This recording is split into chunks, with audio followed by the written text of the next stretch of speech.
Sabi niya, Housemates, pumunta kayo sa confession room ngayon. Natutuwa ako na kayo ay nandito kay Mr. Giancarlo at kayo ay yayaman dahil sa paniniwala niyo na kayo ay yayaman. At dahil kayo ay mayayaman, papatawag ko kayo ng automatic eviction. Pero may kwento ako, alam niyo si Big Brother, tsaka si Bro, isa kasi boses parehas, di ba, sa may bukas pa. Sabi ni Santino kay Bro, minsan, kasi tataka ko parehas ng boses, siguro isa to. Sabi ni Santino, Bro, ano pong gagawin ko? Tapos sabi ni Bro, Santino, pumunta ka ngayon sa confession room. Tapos minsan si Mark Logan, hindi ba kalala niya sa ABS? Kasi director po ako dati sa ABS, pero retired na po ako. Di ba meron kasing palabas niya, Soko, si Gas Abelgas, di ba yung, kung mahusay ang pagsisinop at pagsisiya sa ebidensya, lumalabas na siya ang biktima. Kaya nag-absent minsan, nagkasakit.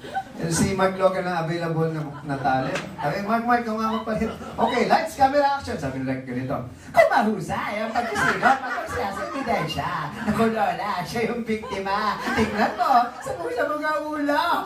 Hindi bagay. Cut, win. Anyway, sige. Ayan, pinapangiti ko lang po kayo para at least realize nyo how important voices. Nakita niyo yung ginagawa. And I can do more than that. Kasi lahat ng ma-imagine nyo, kaya kong gawin. Anyway, siguro gawa na lang ang mga presidente, no? Yung mga... gusto ko kasi si Babalu minsan kasi bubuhayin ko yung mga patay. Gusto niyo ba? Sige, alam niyo ito.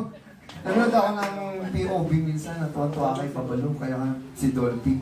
Eh kasi si Dolphy, police, tapos si Babalu yung parang chick niya, alam mo yung nagkapilay-pilay, sabi ni, so nakatali ngayon. So hindi siya, hihingi na si Babalu, sabi niya ba, Hoy Santos, punta ka dito.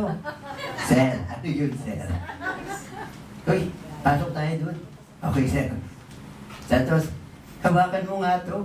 Sir naman, meron din ako niyan. Sige na. Promotion to, promotion. Sige, sabi ni Dolphy.